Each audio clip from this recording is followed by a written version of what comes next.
Last Saturday, just hours after Xi Jinping sipped tea with Emmanuel Macron while calling for peace in Ukraine, fighter jets flew across the Taiwan Strait in a display of Chinese military might.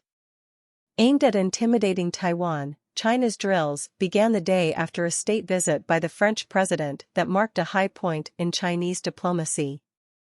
The jarring juxtaposition was the latest example of the two faces China has presented to the world: a dovish international peacemaker, and an attack dog baring its teeth to defend what it sees as its territory.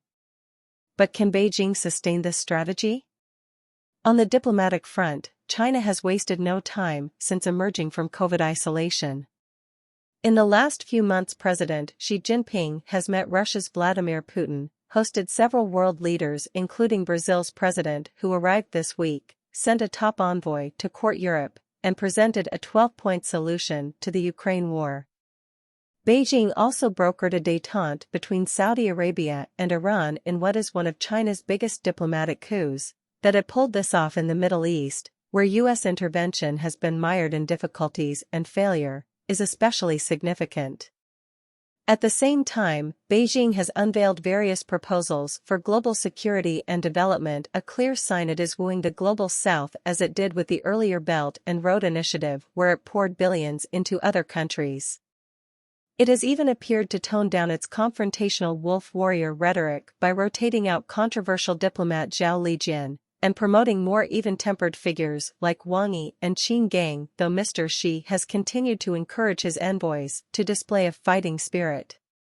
This diplomatic push, positioning China as a key global power broker, can trace its roots to the rejuvenation of the Chinese nation, a long-held nationalist concept that sees the Middle Kingdom reclaiming its central position in the world. More recently articulated by Mr. Xi as the Chinese dream when he first took power, it reflects the current leadership's confidence in their own path and approach in modernization, said Zhang Xian, an associate professor in politics and international relations at East China Normal University. But it is not just about spreading the gospel of the Chinese way, much of it is also aimed at securing global economic ties. Mr. Xi knows that you can't rejuvenate a Chinese nation without a good economy, said Neil Thomas, a fellow in Chinese politics at the Asia Society Policy Institute. China needs to keep growing while it acquires diplomatic influence. You can't do that if you alienate the West. You still need to maintain good economic relations. That requires diplomacy and stepping back from more wolf warrior aspects. But the main reason for the recent flurry of diplomacy is that Beijing feels increasingly besieged. Suspicion in the West has resulted in stronger defense alliances like AUKUS and the Quad, and moves to restrict China's access to advanced technology. In March, Mr. Xi accused Western countries led by the U.S. of containment, encirclement and suppression of China, which has brought unprecedented severe challenges to our country's development. It is a feeling that was heightened in the past year with the Ukraine war and the strengthened ties within NATO, noted Ian Chung, a non-resident fellow at Carnegie China. Beijing has realized the U.S. has a lot of powerful friends. The Chinese feel this containment more, so it gives them greater impetus to break out of it, he said. This is why a key plank in China's strategy is the multipolar world, one that has multiple centers of power. Beijing touts this as an alternative to what it calls U.S. hegemony, which it says has pushed countries to form power blocs and aggravates tensions. This was evident during Mr. Macron's visit, when Mr. Xi encouraged Europe to think of itself as an independent pole while echoing Mr. Macron's rhetoric about strategic autonomy. While Beijing argues that a more balanced distribution of power would make the world safer, others see it as an attempt to lure countries away from America's orbit and shore up China's influence. China often highlights U.S. foreign policy failures in Iraq and Afghanistan while projecting itself as a country without blood on its hands, implying it is a better candidate to lead the world. A common line in Chinese rhetoric is that Communist China has never invaded another country nor engaged in proxy wars. But it annexed Tibet and went to war with Vietnam. It has been accused of territorial grabs in recent border clashes with India and in maritime disputes with several countries in the South China Sea. It also views self-ruled Taiwan as a breakaway province, and has vowed to claim it by using force if necessary. So, is the charm offensive working? In the global South and other countries not closely aligned to China or the US, it would likely be welcomed. China is pitching a non-coercive mediation strategy, which would have wide appeal, said Dr. Zhang. This idea of non-interference would particularly resonate in states with authoritarian governments. Many countries are not focused on democracy and human rights, and China would be their champion in global governance, said Dr. Thomas.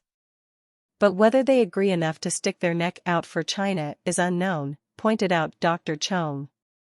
There are red lines they will not cross, as seen in the UN vote on the Ukraine war, where most countries chose to condemn the invasion, while China abstained. Meanwhile, traditional US allies such as Europe continue to debate how to handle China's overtures. Some do not appear easily swayed, like European Commission President Ursula von der Leyen, who took a sterner tone with Mr. Xi when she accompanied Mr. Macron to the Chinese capital. But others, keen on preserving their country's economic relationships with China, have been more open. During his trip, Mr. Macron was treated lavishly by the Chinese, who welcomed him with an elaborate military parade. In an unusual step, Mr. Xi personally accompanied him to the southern city of Guangzhou, where he signaled they were bosom buddies. Mr. Macron later told reporters it would not be in Europe's interest to engage on Taiwan and get caught up in crises that are not ours. He has since defended his comments, saying that being a US ally does not mean becoming its vassal.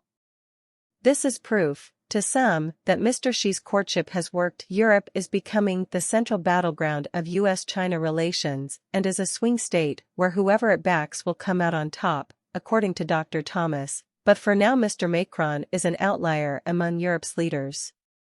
His remarks sparked criticism, and Germany has sent its foreign minister to Beijing to reinforce the EU's harder stance on Taiwan.